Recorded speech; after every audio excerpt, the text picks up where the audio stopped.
Hi guys, this is Carol. Welcome back to my channel. That's me. If you haven't done so yet, please like and subscribe to my channel and share this video with a friend. Okay, so today guys, I am going to be doing this voiceover with my husband on this video, and I'm so excited to have him with me.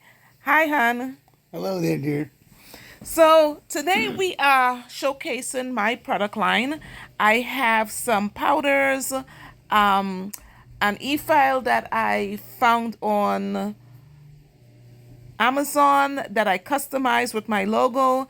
In the description box, I would leave the link to that e-file. It's lightweight and portable. It's rechargeable, as well as it has a clip on it that you can take, with you wherever you go. And what else I have going on here? Yes, I have some powders that I use that I actually did this set that I have on. And somewhere along this video, my girlfriend is going to come in and introduce a special offer we have on this mystery box that is in front of you. And yeah, fun stuff, right? So this is my product, the Entourage Nail Gallery acrylic system, and I used it to do the set that I'm wearing, minus the the transfer gel and the top coat, as well as the gel lines that I use. Really excited about it, guys. Can't wait for you guys someone to win this mystery box. Okay, what else do I have going on here? Here comes my girlfriend, Tiffany. I'm really excited. Can I see your nails, by the way? Now, guys, I know that Carol used all her powders and designs, Entourage Nail Gallery powders, on her nails. I love them. I like the nudes. So I don't have a gel line yet. My gel liner that I used was this one. But and my clear top coat was I believe it's eye gel, but everything else was mine. Okay. Of course, it has some lace transfer foils as well. Okay, guys, so here comes the great part. The great part is, now that Entourage Nail Gallery is launching their own product line, we have a great giveaway. In order for you to get this great mystery box, we need you to hit the like button, subscribe, please share on Facebook, Instagram, and Twitter, if possible. And once we hit that 100 mark, we would like everyone to go live so that we can give away this great Entourage Nail Gallery mystery box. Again, hit like, subscribe, and share. Yeah, so whatever is in this mystery box right here, it's chock full of good stuff.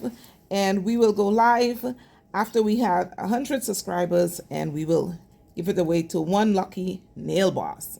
So Entourage Nail Gallery, here we go. So guys, I am about to start. I could not find a cuticle pusher. So I am using my buffer here that has a rounded end. And as always, you can use anything to push your cuticles back as long as you can sanitize it or dispose of it. And this is my personal buffer. It's not going to damage anything. So I really had the need to push my cuticle back to expose the new growth.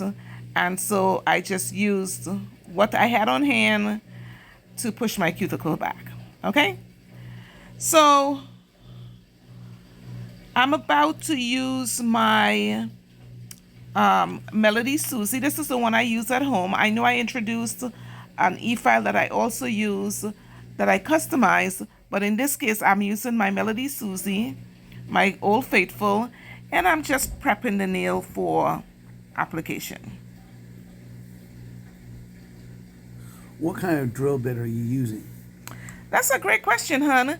So I have And some people call it an arbor band or a sanding band, and this one is an 80 grit sanding band, and it's the one that you would use on natural nails. Is it the part you actually use to get the nail prepped, or is this something for used for something else with that type of grit? Well, I can use it for multiple things, but in this situation right here, I'm just using it to remove the shine off of my natural nails, and I'm gently buffing it. And my speed at this point is 3,000 RPMs, the lowest setting that this E-file would actually run on. And like I said, the purpose is to just gently remove the surface shine off my nail. And I'm going, if you notice, I'm going around in the corners like really diligent, because this spot is so important that if you leave any shine behind, it will actually promote or cause lifting. Oh, okay. So it's really important to keep the edges really clean when you do your sanding, and make sure your whole nail is being properly sanded completely, correct? Properly prepped. That's, yeah, absolutely, honey. Look at you becoming a real nail tech. So I'm doing it the same thing on the opposite hand. And once again, I'm paying attention to the cuticle and the sidewall area, gently buffing the surface oils. And why do you buff the surface and those oils off anyway? What's the purpose for doing it? So our skin is naturally oily, and so is the nail surface, as well as the cuticle area has that sticky seal of the cuticle that prevents, bacteria and stuff from entering the body. So you really want to remove any sticky, oily surfaces off the nail so that the acrylic would adhere to the nail. Okay, that sounds good. That makes Interesting, some huh? sense. Yes, it does make some Pretty that's interesting, yeah. And this is where you can, this process here will make or break your set, how long it's gonna last, and getting a hold of a nice routine that will allow you to prep the nails and be ready for application is very, very important. So the nail prepping is very, very important for the whole nail set to be put on properly and be able to last for the customer to enjoy their nails a long time like they're supposed to. Exactly, so that you have no lifting from visit to visit. Okay. A lot of, when I do a really good prep, the client comes in and the nail is grown out but still sealed to the finger. Mm-hmm. So right here, I am using our Entourage Nail Gallery tips, and I am sizing each one individually to each finger so that I get a proper fit from sidewall to sidewall. And each nail can be different sizes, is that correct? Absolutely. So if you are on the sizes for the fingers on the left hand could be slightly bigger or smaller on the right hand. And so in the past, I used to just, whatever one fit the left hand, I would put it on the right hand. I learned over a period of time, you really need to customize it for each nail to make sure you get the right size. Exactly. And sometimes even some companies, the size that will fit you in one company's nails, tips would not fit you the same way in another one. So it's really important for you to size them and make sure that they're fitting sidewall to sidewall. And in the event that you can't get one to fit sidewall to sidewall, if it's too small, you would step up to the next level. And then if it's still not fitting, it's too big, you just file the sides down to fit. But really, you need it to fit sidewall to sidewall. Okay. And what are you putting there on the nail itself, the little bottle? Oh, so that, you mean like the glue? Yes, okay, that's a glue, okay. Yeah, so, and the brand that I like to use, I prefer to use is the KDS nail glue. It holds in 3 seconds. Okay. Quick gluing so you can keep going forward as you go through each of the nails. Make sure. Yeah, it's not consuming a lot of time. Oops, I lost one. It's not consuming a lot of time to stick them. I don't think I got the right one, but in any event, some KDS will fix that. Put a little bit of glue on it, and I'm sticking them close to the tip of the nail, the free edge. Right. Okay. The edge of itself, so it'll glue and stay on there, good to go then. Okay. Yeah, and also if you don't put these on right, when you flip the hands over, there might be a gap in between the extension and your natural nail, and you really don't want that. So I put them close, very close to the end. You see, I'm choosing a different one. For the thumb and then each of the other nails. Okay. And then prepping the glue and then putting the glue on. You put on the nail as well as the tip itself. Is that right? No, in this case, I just put it on the tip. Okay. But sometimes, I guess you can do it that way. I guess there's no wrong way or right way to do that as long as you get it On stuck the to the nail. Yeah. Okay. So this was the dominant hand to the non-dominant. Look, see, I had to go back and sort of like glue the end down. Yes. So that was the dominant hand to the non-dominant hand. And just that you know, when I do the opposite side, sometimes I do the speed up the video, and that's just for a matter of not making the video too long. I believe this one is going to go for about an hour and 18 minutes. Okay. So hang in there with me, okay, hon? Yep. All right, so We're doing the other side now, the other hand now. yes. But doing the same thing, measuring the nail tips and making sure they're set to right for each finger. Absolutely. Is it harder to do with the non-dominant hand? Yeah, slightly, because if you notice before, the position of my hand is now changed as to, how I'm putting the tips down.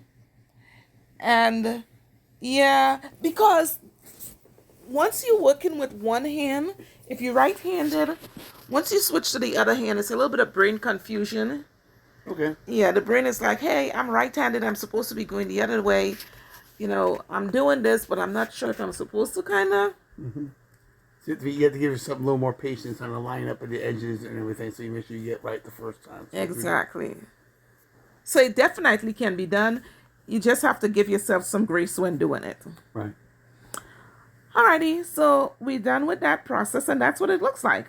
All the tips are in place, so you're ready to go to the next step. What's that going to be? So the next step is I'm going to be cutting them to the length that I want. And in this case, I am choosing to use a scissors. Is there anything else you can use to cut other than just using scissors? For sure, you can use like a straight edge nail clipper or a tip cutter. Oh, okay. It's just a matter of what you got in hand and will help determine what you do. Exactly. And in this case, when I'm cutting right here, eyeballing it, kind of free cutting it, and then I'm going to put my hands together and measure to see if some of them are longer and shorter, and then I will adjust it as needed. Okay. So how do you determine what length you like to begin with before you cut? I guess that's just personal preference and what's going on in my life at the time. Like, if I'm going on vacation or something, I might wear them a little bit longer. If I know I'm going to be working with my hands a lot, I might do them a little bit shorter. So, and the guest usually tells you what length they want to go for. Okay. That's something you do on the consultation with the client ahead of time, so you know exactly what they want before you start clipping the nail. Absolutely. Okay. Otherwise, then you have to take them off if they're too short. Right, and then start over again. Start over again, and that's wasting a lot of time. So right now, you see where I'm measuring them up? Right, you're comparing each of the nails to themselves, not different nails to each other. Exactly. Make sure the nails aren't matched each other. Check you out, honey. I like that. So what's she doing right there anyway? So I am actually going for stilettos. Well, at first I wanted to do almanettos, and somewhere along the line I changed my mind and went with stilettos. But I'm cutting excess tip off. I'm gonna have to file it in the shape of a Of a point like thing? yeah, exactly. And so if I can take some of the edge off, that I don't have to be hand filing so much, Right. that'll be great. And just the clipper that I'm using is a straight edge. You don't want the curved ones. Right. Okay. because the curved ones will just mess up the shape of the. I tried it before many different ways. It doesn't work. The straight edge is the better one. You get more consistency of what you're looking to do. Okay. Right. And you see, I'm just, just cutting off, sort of like pushing the nail into the direction that I want it to go in. And this is like eyeballing it, basically. You're keeping in mind the angle you want your stilettos ultimately become. Right. And then, oh my God, at some point, you're going to see I mess up in clipping them. When I get to the pinky one, I'm going to over cut into it. So, you got to really pay attention to how much you're taking off. So what did you do with the pinky one that was overcut? I had to take it off, cut it off, and soak it off. Oh, okay. Just a little more work to do. Right. You see where it's cut a little bit too much on the inside. Mm-hmm. Oh, wow. That's ugly, huh? Oh, yeah. That definitely is not quite what you intended. Yeah. So I had to cut it off and start over. So that's what we were talking about. If you cut the nails too short for the guest, you'll have to do that process Right. over. And then that makes the client is like, okay, I got other things to do and watch you fix my nails for a second time. Right, right. So right here now, I am actually holding the file straight up and down against the nail, and I am filing the left side, the right side, the left side, the right side. So you don't do any other directions, left or right, across the nail. It's just only up and down only. Is that correct? Well, because we're going for, if I was doing a coffin shape, I would have to do the tip as well. Mm-hmm. But in this one, when you do the side and side, it's actually pushing the tip in, right, to make it pointy. And like I said, I was kind of rounding the edges off to make it almanetto. Mm-hmm. But when we got later on, I kind of changed my mind. I guess I'm a woman. We do that. We change our mind. Y'all do that all the time. It's just how it goes. Yes. What kind of grit is that you're sanding your The hand files file? with? Yeah, your hand file. So this hand file is 80 grit. And this particular file, it's not a brand of any sort. I just picked these up at my local nail supply, and I can buy them in bulk, open market. So it's just a hand file, traditional hand file, 80 grit. Is there a difference between the grits, what it does for you, like the 80 grit versus something different? That's a really, really good question. Yes, the 80 grit helps with, like when you're doing heavy removal, or if I'm cutting down bulk on the sides, like in this case where I'm kind of shaping them where I want to. So it's a heavier grit for doing that, and it's also a grit that I can use on a natural nail. Mm-hmm. Anything coarser than that would be a little bit too coarse for the natural nail. Oh, okay. Yeah. Sort of like filing, when you do filing with wood or something, different grits give you different effects on the thing. Exactly. And knowing which grit to use at what time, along which process you're in, helps a lot. Okay, I see that. Yeah. So like once again, we just holding the file straight up and down. Based on the angle of the camera, it's a little bit hard for you to see that it's really straight up and down, but really it is straight up and down. What happens if it's not straight up and down? What ultimately can happen to the nail if you continue to not know you do that? What happens to the nail? So you don't get the shape that you're looking for. So angles is such a great question. Angles are so important based on what it is you're doing. So now if this was natural nail that I was filing on, I would not go back and forth. I'll be filing in one direction, direction. Okay, so just either up or down, but not back and forth. You're just being in one direction. Right, because it'll split the nail if you did that. Okay. But in this case where we're using tips, which is a plastic, attachment, I can go back and forth. And then I'm holding, you see the file is straight up and down? Right. Right. And when I say straight, I mean like you really got to hold it straight. Mm-hmm. And that helps you perfect the shape. Mm-hmm. I see that there you touching up a little bit of the tip to make sure it's nice and in line with all the rest of your nails. So make sure you help get the point that you want to have on it as you go along the nail itself. Now, do you try to achieve the same point through all your fingers? Yes, you're looking for uniformity. And at this point, I was still thinking almanettos, so I was rounding the tip off. Mm-hmm.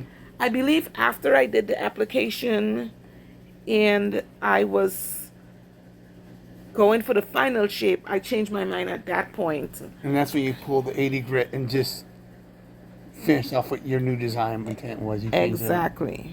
it. Okay. Exactly. I'm a little bit of a creature of habit, and at one point I was all about the coffin shape, and lately I've just been all about stilettos. It's putting a lot of hole in my clothes, but That's good stuff. yeah. That's funny. So, is it between the coffin and the stiletto? Which is better when you work with clients? Which one's actually a better one to use? I don't know that either one of them is better. I think that you have moods. You know what I mean? Okay, I see. Yeah, you have moods, and we're getting ready to come close to Halloween. Within a couple of months of the days, it's gonna be October, and so you start wanting to do nails that remind you, kind of, sort of look like a witch. I guess I don't know.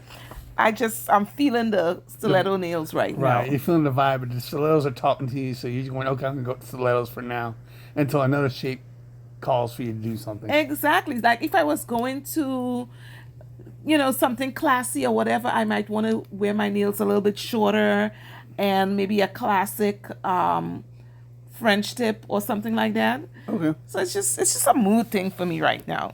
So once again, on this is the non-dominant hand working on the dominant hand, and I am just going left and right, side and side, and cutting into the shape that I want.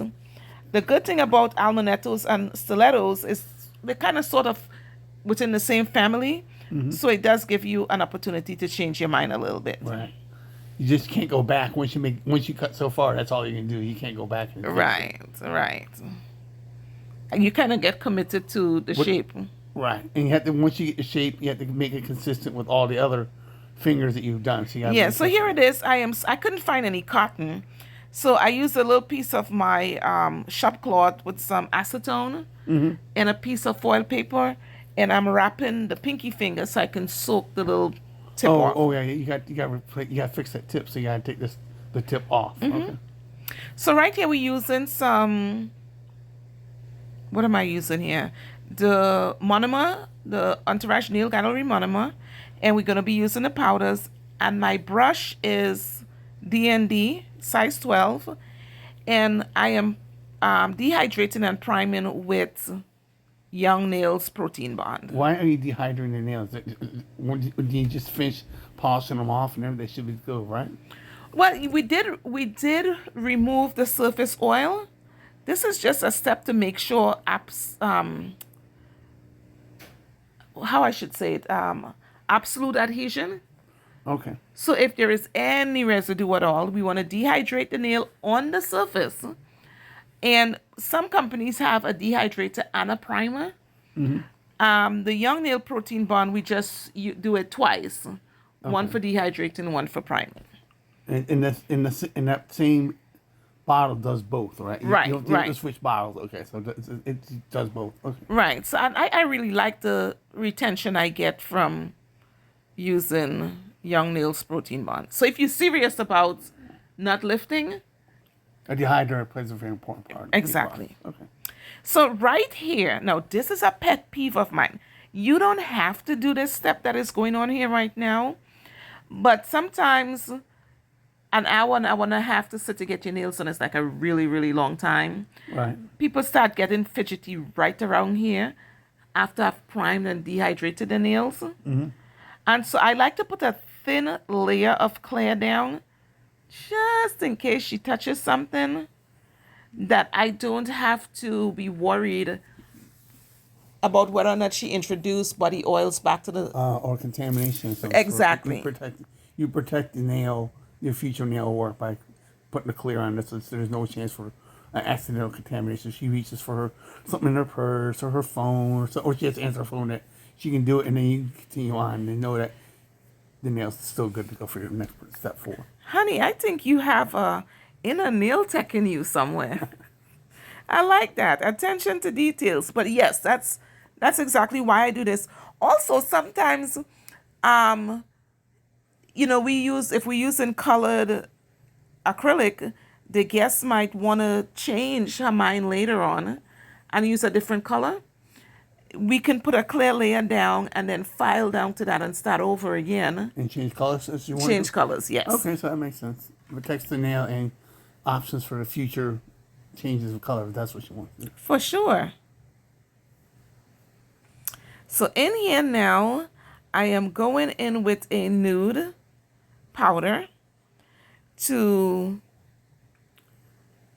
start laying the acrylic down. So I put my first bead down, sort of like in the middle where the natural nail and the tip joints together.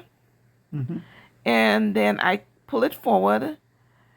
I clean my brush off. I dip it in the monomer again. And then I apply a second bead. Does it matter how many beads you put on there? No, but some people can do one bead applications. Some can do 3 bead application. I just says, listen, as many beads as you need to put down, right? But there is a rhythm.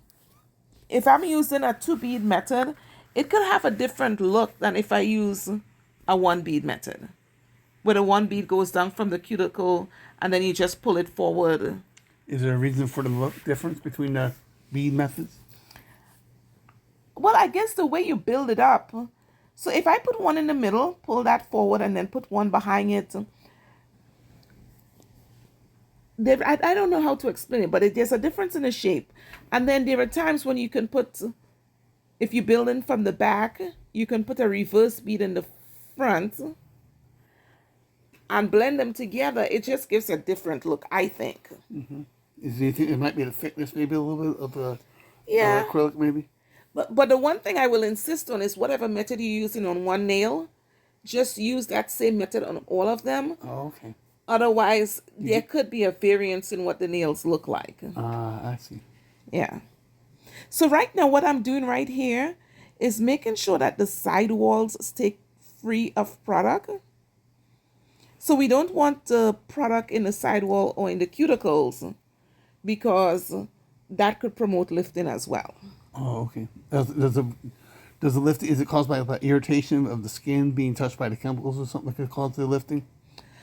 Actually, it's more of a, if the product isn't completely on the nail and free of the cuticle and the sidewalls, it could actually leave an opening for moisture to get up underneath the nail. It can also cause lifting because you can snag something underneath it, right? So yeah, you want to make sure the product is completely on the nail and just the nail, not on the skin. I see. So you want a good seal on the acrylic. Every time you put the acrylic on each of the nails, it has to be sealed up properly to the nail itself. Completely. Yes, indeed. I like the way you think.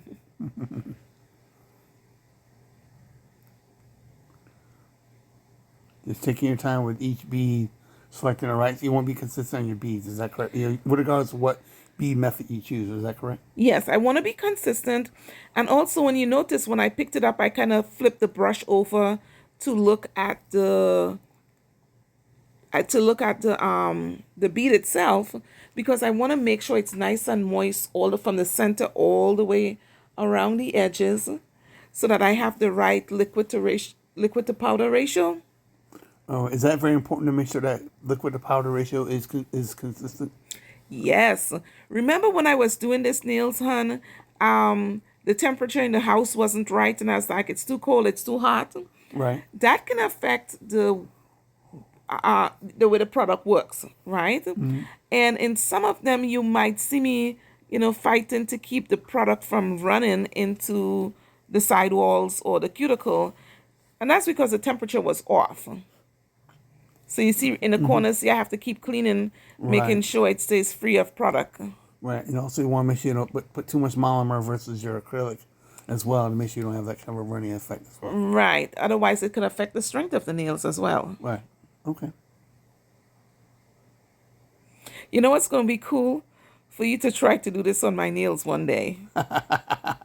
Yeah, that'll be interesting. You'll have all the fun going. You're not doing it right. Yeah, but it would be fun to just see you try. Oh, yeah, definitely. Be much entertainment. We'll have to put a video out showing how I did it. Yes. See how many beads I use. Maybe I'll use 5 or something like that. Who knows? Who knows? Just know that whatever you do, it could be fixed or removed. You know what I mean? Understood. Yes. Yes, definitely.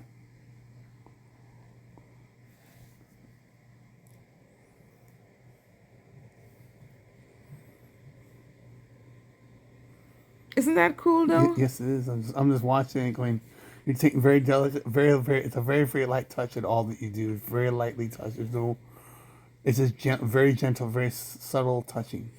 Yeah, but you know why? You really don't want to drag this really hard because you take a chance of removing the product. Right. While it's wet, it's very removable, Right. right? So you could end up removing more product and just wasting product trying to build up the nail to the right thickness. So once you get it where you want it, you really want to have really gentle strokes in pulling it forward. And if you notice on my napkin, there isn't like a lot of product being wasted on No, I it. see that. It's very good on that part. Yeah. Why is thickness very important for the nail when you put the acrylic on? Yeah, for sure. I mean, you don't want to make them too thin. If you make them too thin, they can break. Okay. And then if you make them too thick, they can look like eagle talons.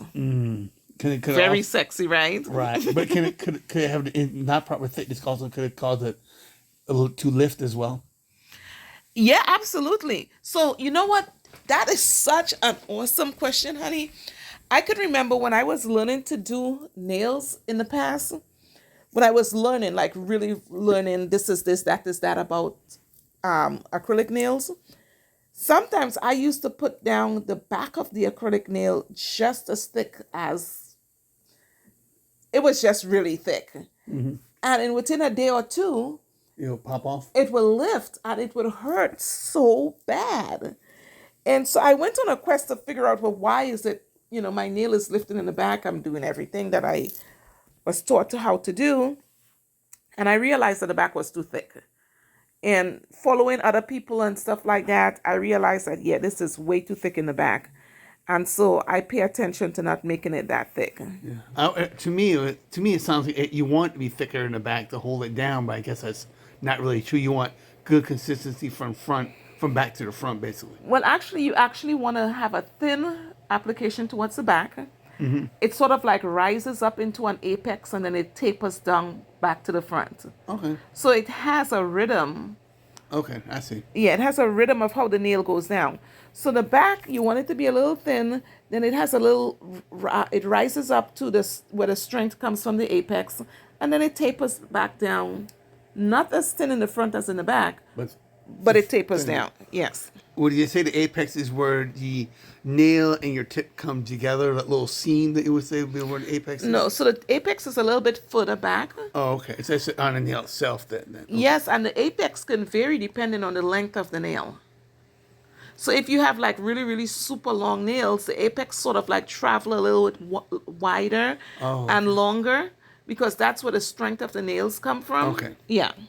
When you're prepping someone's nails, and they have longer natural nails, do you trim them or do you just let the natural nail length be? Oh, you mean a free edge? Free edge, yes. When they come in, you look at them, they want tips on it, and you realize they have longer nails to begin with. Do you take advantage of that, or do you trim it down to match it? Well, if the nail is long enough, she might be interested in an overlay. Okay. And you don't have to put the tips down, but you will still have to prep the nail as if you were putting tips on in terms of buffing the surface oil off. Right. But no, I usually would trim the free edge back to almost to the skin. Right. Because the free edge can also send your nails in a direction you don't want it to go in. Okay. So by trimming the free edge off, you get a chance of, if the nail was crooked, you can straighten the nail. Right. Okay. You know what I mean? Right. Yeah. So right here, I'm doing a pinky, and my pinky is significantly smaller than the rest of my nails. So sometimes when I put it down, I have to go sideways to put the powder, the mixture down, the monomer polymer. And yeah.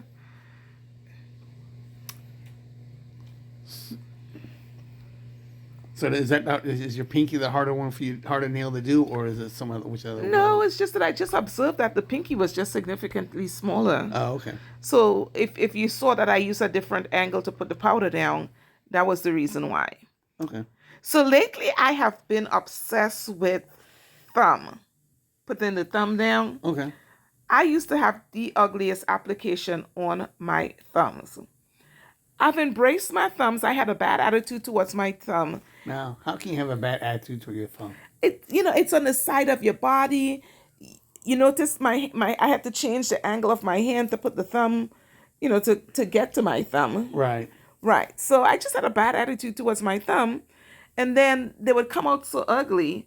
And one day I just said, you know what, if you change your attitude about the thumb, You get a better result. right, and I did. So right here, I had one bead that I put down before, and now I put one to the back, and I'm tucking it in snug, nice and snug to the cuticle and the side walls without flooding.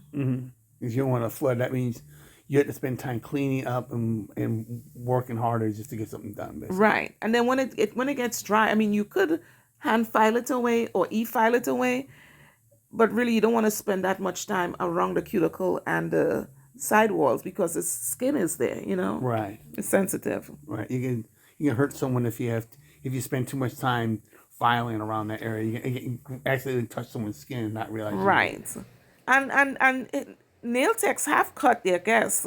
I mean, I cut somebody early in my career, but it can happen. I've cut myself, Right.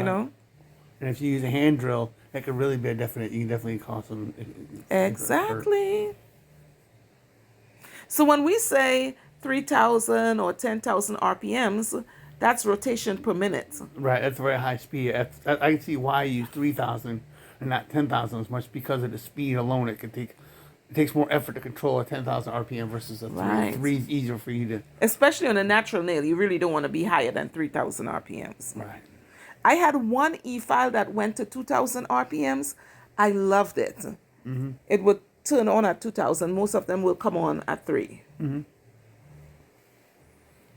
So you're still doing the same thing and applying the acrylic and then place it where you want to be and then blend it through for the rest of the nail from back to front and front to back. Make sure it's all the way you want to lay it out, the thickness and everything.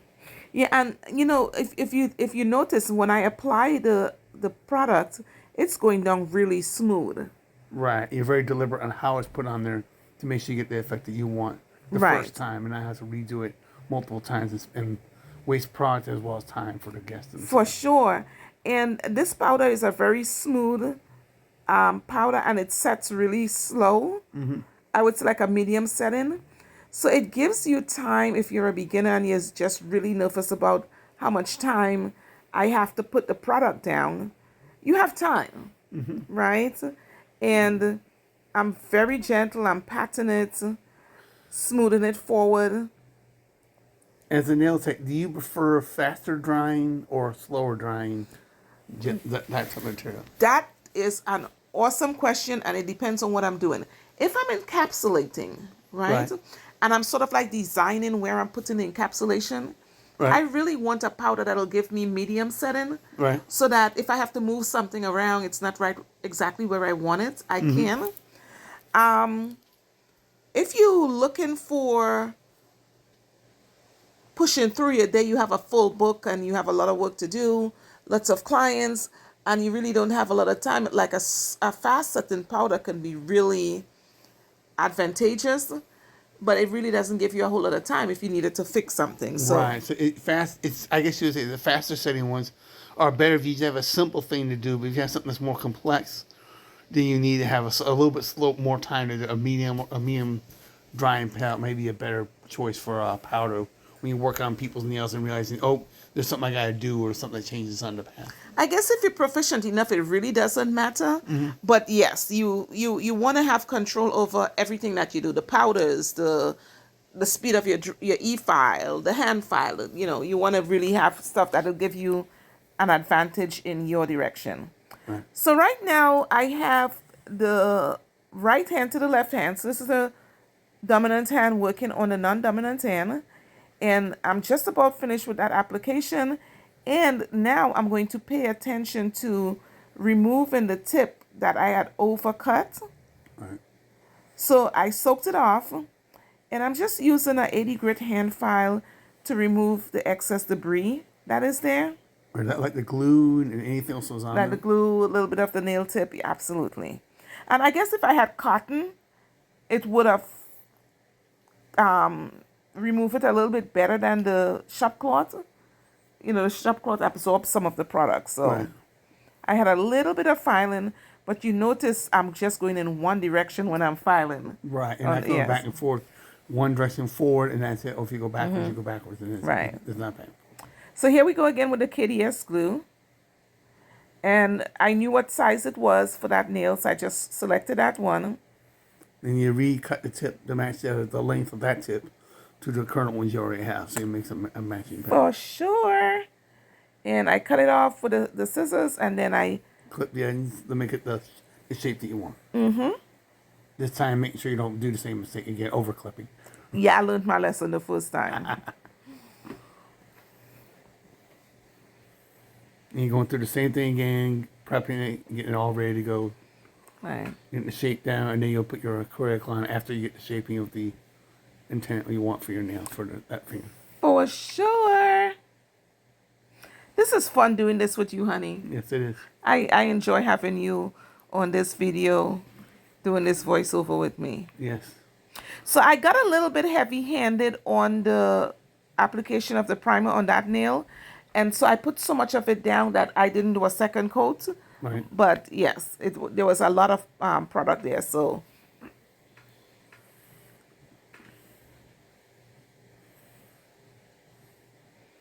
And now you get put the acrylic itself for the single nail that you have left to do. right. Are you bored, honey? No.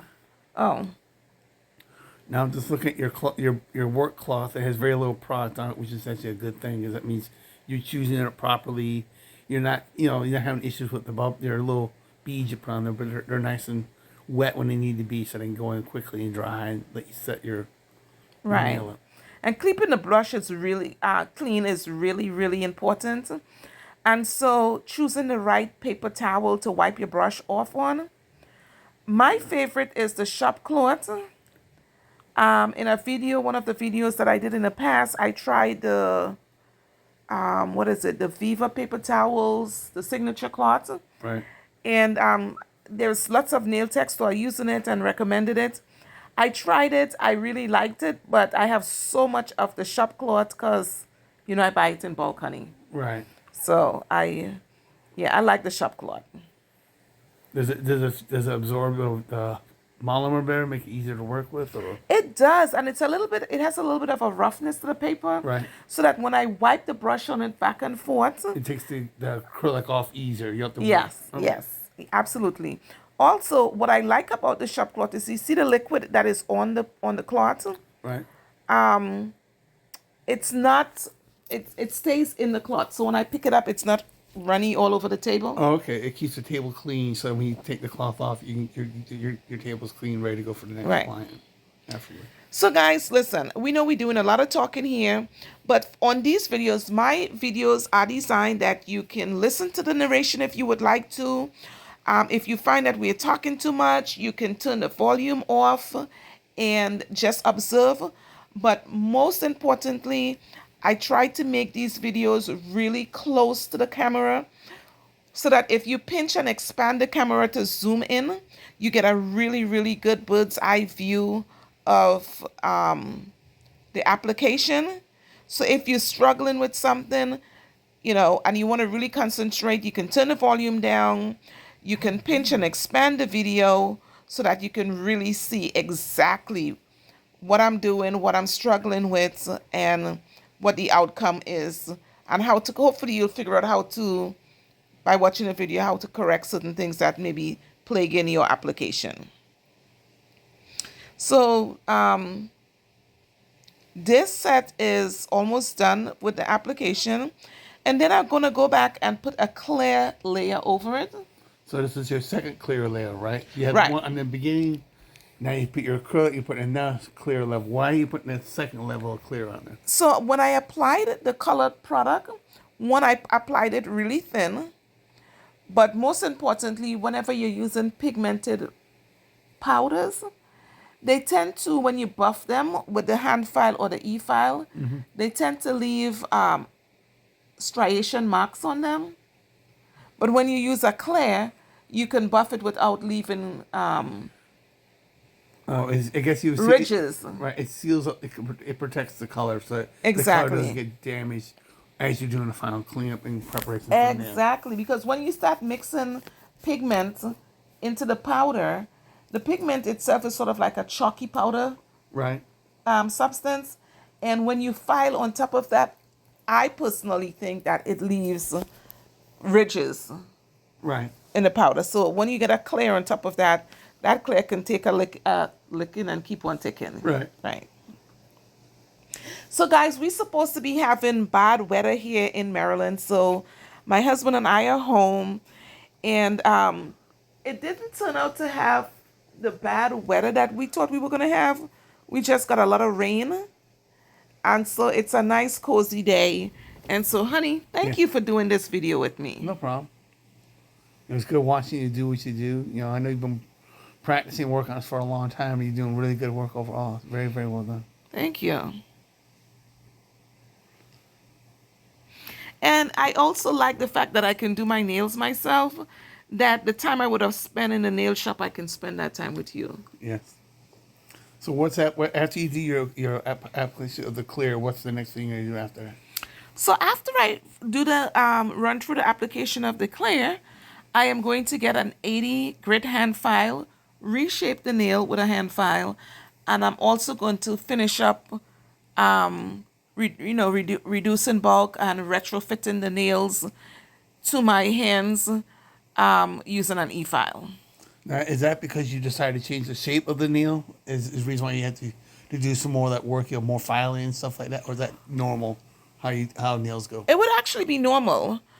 And the reason why you're doing that is that when I apply the acrylic, it sorts of dry.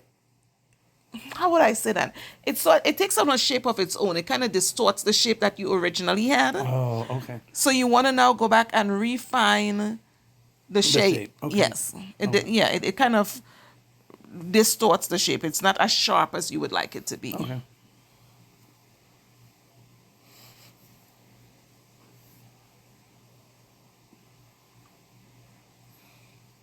You had some great questions, honey. Yes. I've been observing you do nails for a while, so I'll look and see what you in the general direction what you're doing. I understand a lot of what you're doing in essence of what's going on. You just haven't physically Done done an application. But I understand and enough to know what's going on. I see what's going on, what you're trying to do, and what you're trying to accomplish. Yeah. So one of these days we got brave enough, we'll shoot you doing an application on my nails. We'll shoot for nail polish first, though, see if I did that one right. All right, we let you try with polishing first. Yeah.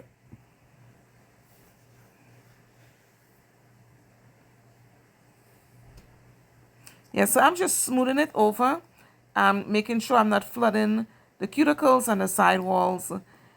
And so apart from being able to buff on top of it, I also building up the thickness so it has the right thickness at this point. How do you know when it's flooding or not? Is it? How do you know unfortunately, it happens, I imagine. So how can you determine it in advance so you deal with it quickly and not have it become an issue, causing lifting and stuff like that? If the powder is runny, you really take a chance of having it flow into the cuticle or the side wall where you don't want it to go. Right. But if anything is in the side wall area, you don't want, that's what we call flooding. You don't want any product in there. So you see I'm rotating my hands on the product that is underneath my hand on the bottle, the jar. When I'm putting it down, I'm rotating my hand so that I can see both sides of my side wall. Right. Right? So I'm inspecting as well as putting the product down to make sure And out of habit, I usually just run the brush through, the cuticle area and the sidewall Right. to make sure that even if I don't really see it, I just put the brush there to make sure that there's nothing You there. pick up basically if there's any Right. fragments, it picks up for you. You're not worried about it. Right. Especially when working with clear. Clear can be really tricky. It will go down and you wouldn't even see it until you wipe the brush, and then you'll see it. It's like, oh wow, there was some product there. Right. So creature of habit, I always wipe in that area. So what do you do if you do find that you've had flooding and what do you do at that point afterwards when you finish with your acrylic? What's the next thing you would do if you find yourself in that situation? Well, if it's still runny, you can wipe it away. Right. When I'm filing, you're gonna see me pull the skin on the side, and that's because there is a little product there. And so that's a great question that once we get to that point, I will point it out to you what it does and what you need to do to fix it. That's why it's so important to be mindful of how you apply it throughout the whole process. You want to be clean. Yes, clean. Clean up any messes that you may have made. And here it is. You see, I have to twist my hand in the opposite direction to get would you say you have more difficulty with flooding using the non-dominant hand, or non-dominant hand usage, or does it really matter? Definitely. If I haven't done my personal nails myself for a while, when I'm going back to do it, or you'll see me struggle, flooding all over the place. And so that's why I like to practice as often as I can. Right, because the non-dominant hand loses its touch quicker than the dominant hand. Right. Well, once again, like we talk about the brain confusion that happens when you're doing your nails. When we right-handed by birth, we just extend your right hand to do whatever it is you want to do. Most people don't know they have a left hand until you're clapping. Right. You know what I mean? Yeah. Right. So here it is. I'm cleaning up the sidewalls. And so when you start using the left hand, there's a little bit of brain confusion that happens. It's like there isn't as much practice with directionals on the left hand than the right hand has. So it's always a challenge.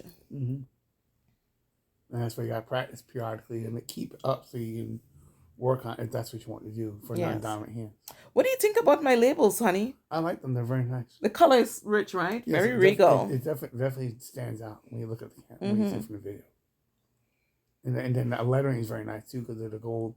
The gold and the purple really stand out. They definitely stand out. Mm-hmm.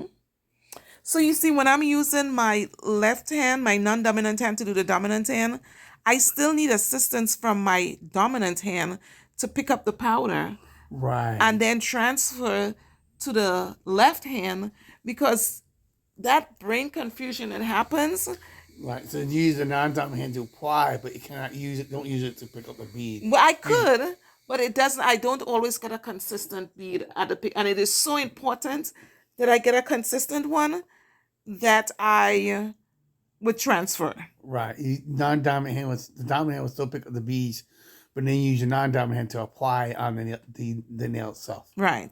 And I guess if I push myself hard enough, I would be able to practice to pick up with the non-dominant hand. And sometimes you would see me attempt to do it, but 99% of the time, I will transfer the brush. Right. It makes it easier to do. Mm-hmm. So this one, did you put in the encapsulation at the end of this nail set, or did you not put any encapsulations with that one? So I didn't do any encapsulations in this nail set, but what I did do is I finished out with some transfer foils. Oh, okay. Yes. A transfer foil is easier to apply than doing an encapsulation. Honestly, to be honest with you, sometimes I think transfer foils is a pain in the ass. I mean, it's you have to make sure that the transfer gel is dry a complete minute before you attempt transferring the gel. And sometimes even though you do everything that you can possibly do to make sure that it transfers, sometimes you pick it up and it doesn't always transfer. Or doesn't transfer completely. Right. You get incomplete design. So I have learned to use imperfect designs and make them perfect. Okay. Yeah, so transfer foils, I love them because you can have some really intricate colors blending, or you can have some really awesome design. And in this case, I did lace. There is no way I can draw lace on my finger. Right. So, and so that, yeah, it was great that you can transfer the foil, but sometimes it could be annoying. Right. I imagine with the non-dominant hand, it can be more of a challenge to put on because of the issues with just being non-dominant hand trying to apply the Right. foil on there. Right. So at this point, I'm finished with the clear application. So I'm putting all of this stuff to the side. Oops, my brush is running away. Yeah, go catch it. And so now remember you were asking me about the hand filing a second time. Here it is. I am reshaping. And I was still thinking almanettos here. And then at some point I was like, I'm not feeling this. And then I just make the brush, the right here. I started to make the file contact the nail from the side wall Right. to the tip, and just really pushing on filing them and sharpen the edge. So you see how the shape is changing? Right. I see. It's more of a point. The other one's more rounded, and this one's a little more of a point, a little bit more point. Right. The tip of the nail is small, shorter. It's narrower than it was to start with. Absolutely. And then you got to keep a balance on that too. So I got to shape it from the left side, and then I have to go back to the right side and make sure it's balanced. Otherwise, the nail point, it can look kind of funny if you don't. It'll look wonky, yeah. Unless that's what you want. You know, your nail tips to point different directions. Yeah, I don't think it's going to be flattering though. It'd be entertaining to see nail points going different directions. Well, crazier things have happened in the nail world. Definitely. Yeah, so you see I see you using your thumb to hold your other nail, your other finger in place. support, yes. Right. Gives it some resistance to what you're doing. As well as the other fingers doing opposite, the middle finger supporting the other finger. Right. Give you a little brace for the. So it looks like the nail, they look perfect, but you have to, you see right where I'm pulling on the skin right there? Right. That's because I had a little bit of a flooding. Even though I wiped the brush and clean it up, there was still a little bit of a flooding. And so you want to separate that from the skin and the nail. Is that something you seen when you looked at the work afterwards? Actually, when I put the brush down, when I put the file down, let me see if I do. You see, I'm kind of, you'll feel the resistance and you can see it as well. But you really want to clean that up. Right.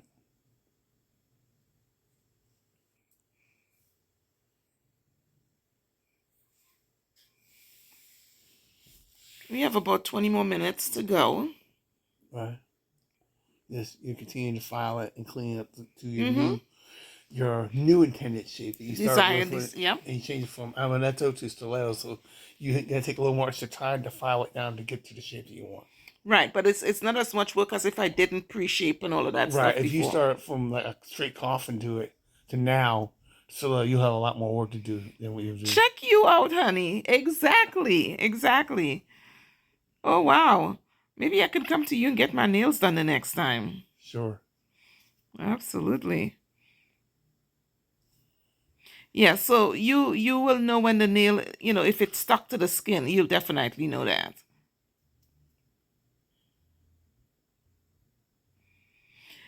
And so this is the dominant hand to the non-dominant hand. And once again, when we go to the reverse, it's going to go faster than my normal speed. All right.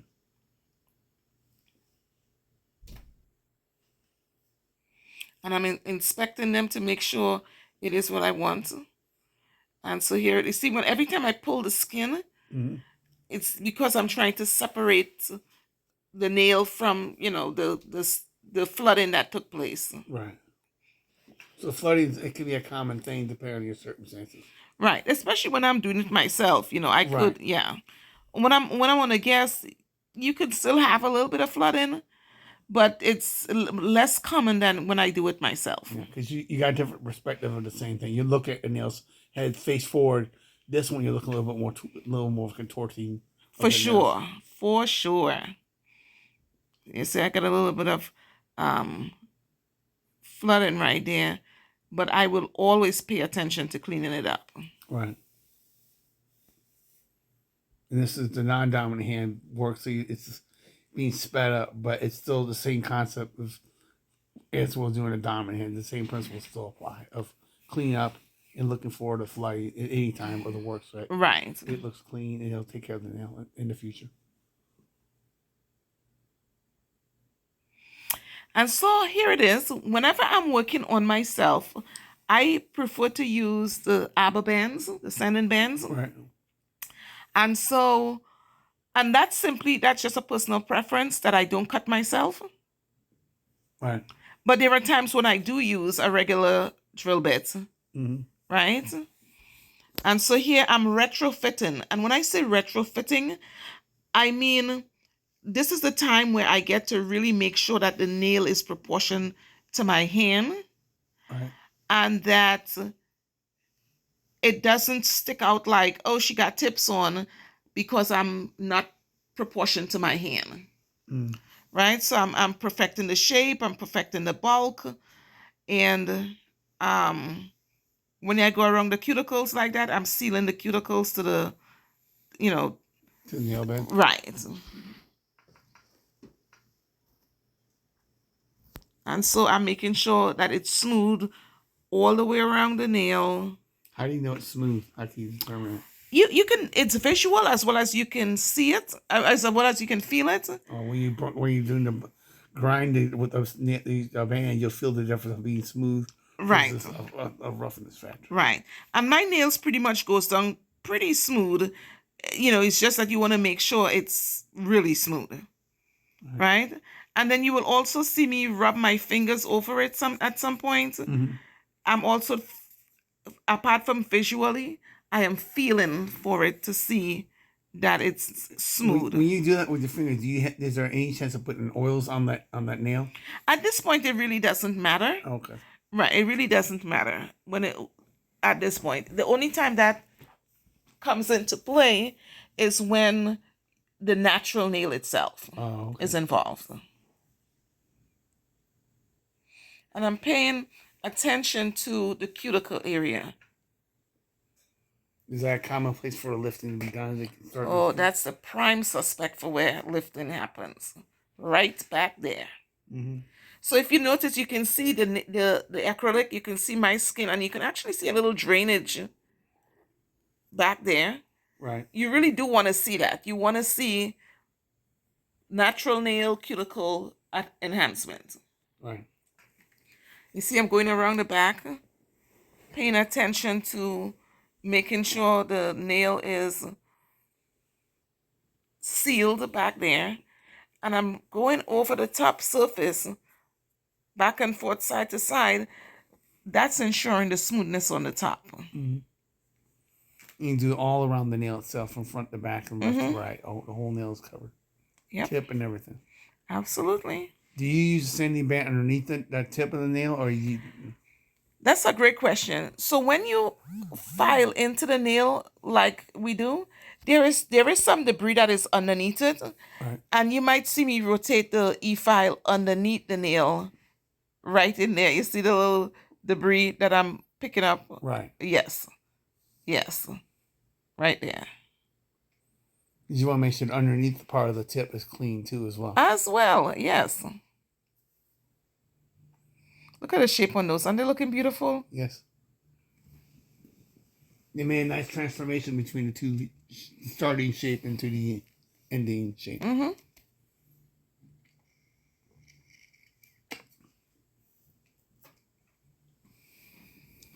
Paying attention to going around the cuticle and the side walls, very important.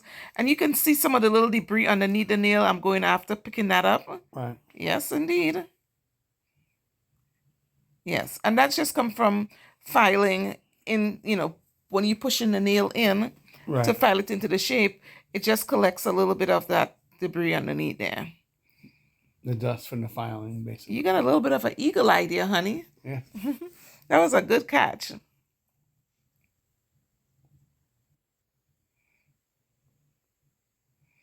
And when I do it, I 99% of the time I would start at the cuticle first, free that up, and then I go over the top and sort of like make sure the nail is proportioned from front to back, back to front. Right, but you mind how much you are grinding so you don't overgrind and then cause a problem there too if you take too much Right. of the acrylic off too.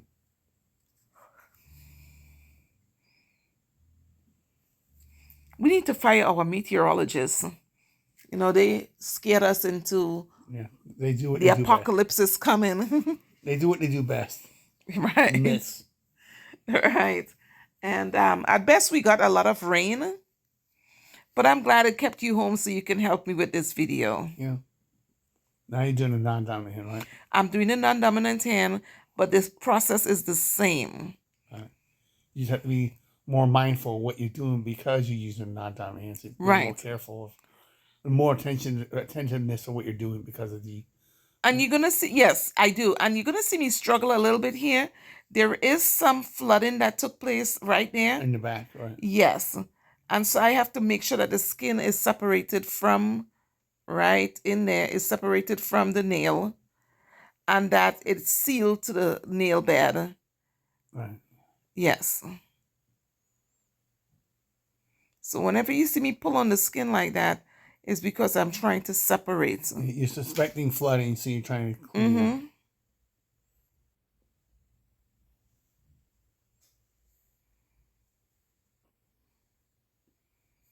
I needed to get the hand file to assist in. Mm-hmm. Yes. You still clean up for all the fragments that could be underneath the nail Mm-hmm. and anywhere else on the nail itself, top or underneath. It doesn't matter. Right.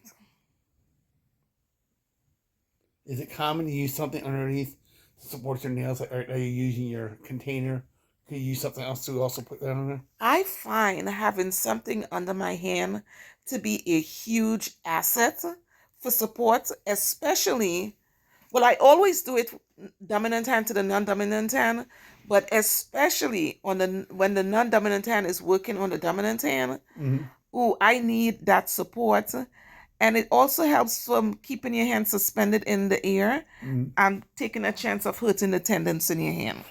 So I see you're buffing it out now. You're doing the final buffing of it. Yes, remember I used that buffer to push the cuticle back in the beginning? Right. Here she comes again. So her role now is to smooth. And this buffer has an 80 grit and it's on a sponge. Okay. Right? So it's a little bit softer than the 80 grit of the hand file, which is really hard.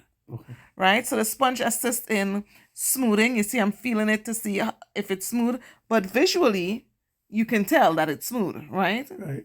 Yes.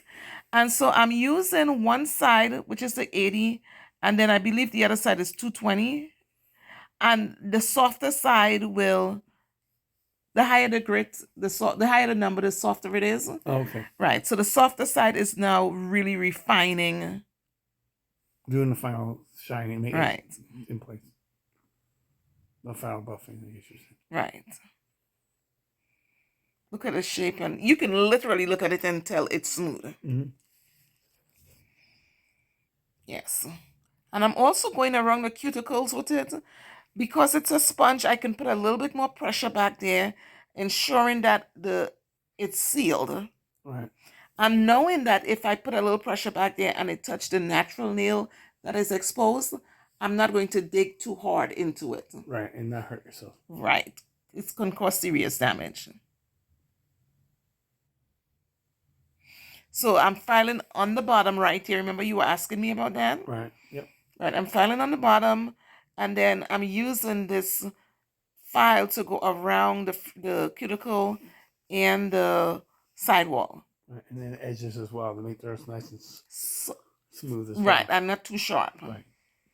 You don't want it to be sharp. You just want it to be a curve. You want a smooth touch to the edges, but not sharp. Right.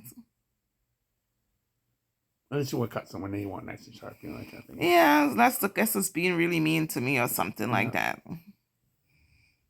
Just joking, guys. Yes. So, in matter of fact, I have really awesome clients. Yes, you do. Yes, I love all my clients.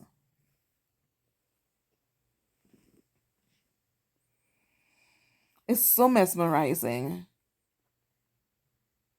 And there are so many steps to doing nails that of all the things that I've done as a in the beauty culture, I did makeup artistry, I did extensions, I did cuts and colors.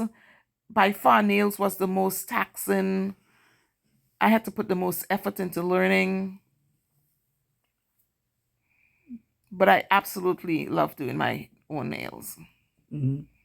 I think I can get what I want to express on my nails across better than if I was supposed to explain it to somebody, I guess. Right. You know what you're looking for. So if you do it yourself, you can make it happen and try and explain to someone what you want. It can be a Right. little hard.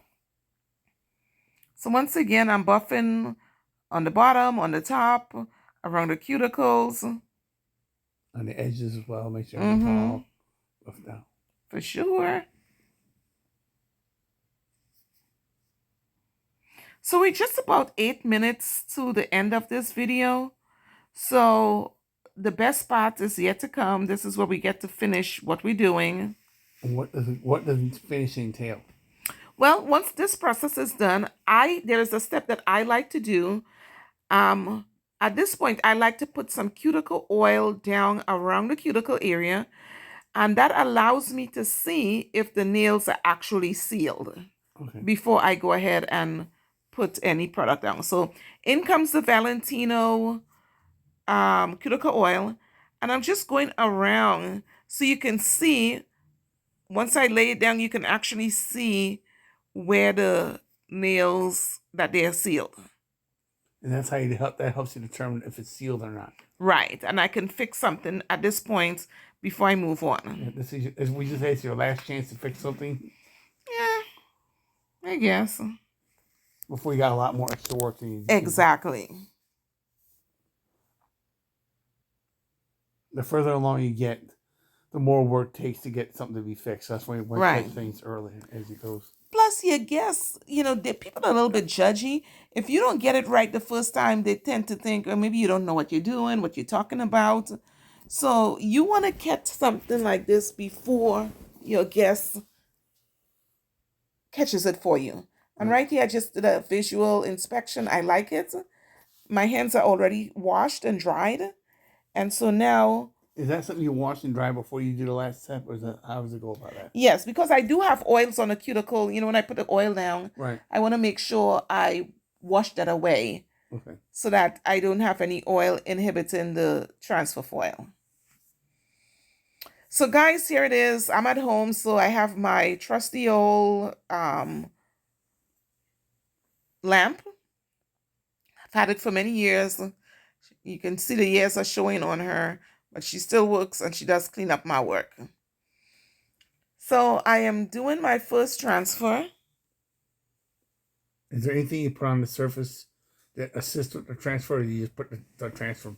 So the gel is the transfer gel. Okay, so it's already, you don't have to do anything to the nail to prep it, other than make sure it's polished and clean and everything ready to go. Nothing Right, else. right, exactly. And so the transfer gel goes down and I transfer the design. You have to wait a while before it's ready to take off. No, you just want to make sure you smooth it out really well. You see, I'm rubbing my hands over it. Right. And there goes the transfer. Mm-hmm. Okay. That's one nail. Mm-hmm. And you choose different designs for each one, right? Right. And in this case, right on this nail, I'm putting it into like a deep French. Right.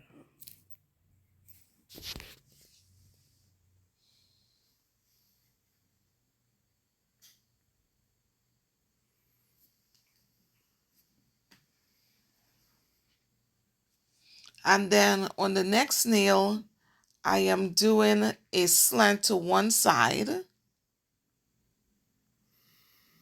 Do you think of designs as you go, or is it something you come up with a plan already? Sometimes I draw it out on the paper before I do it. In this case, I had no clue what I was doing, so I was just freestyling it here. Do you suggest is best? Which way you say better for to do a free or an idea what you want? I find that the ones that I pre-plan come out so much better than when I freestyle. But sometimes the guests come in and you have to freestyle because they want you to do this and they want on one nail and they want you to do something else on another nail, and you have to deliver what the guest is expecting. So I like to practice both, something that I pre-plan, and I like to be creative on the fly. Right.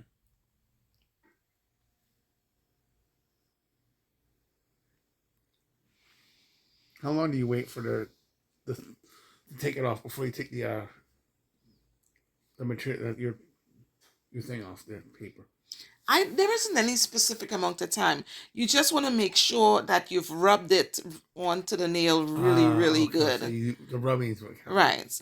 I thought you had to wait like 10 seconds or something. No, no. You want to really make sure that you rub it so that the transfer happens clean. So you gotta be very mindful when you're doing the rubbing. Make sure you do it completely.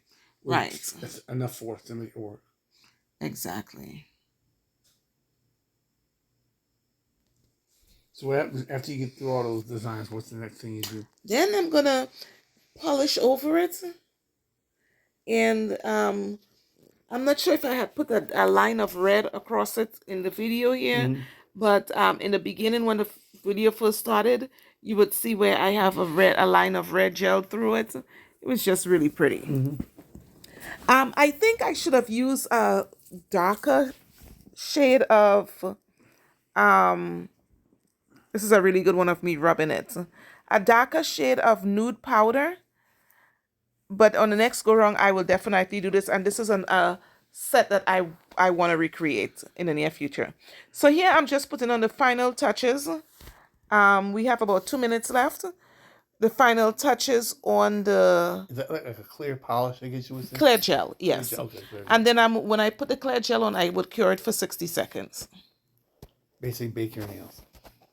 I guess if you want to call it that way. It's a curing. Okay. It's a curing process. Using the LED or a UV lamp.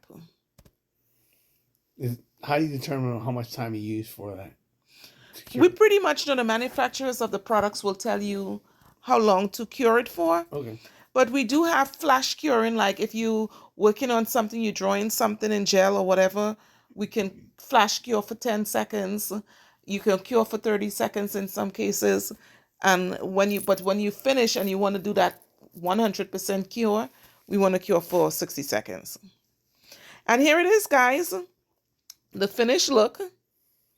I was totally in love with it. And like I said, I went back and I put a red line through it. And I would leave a picture of that in the end.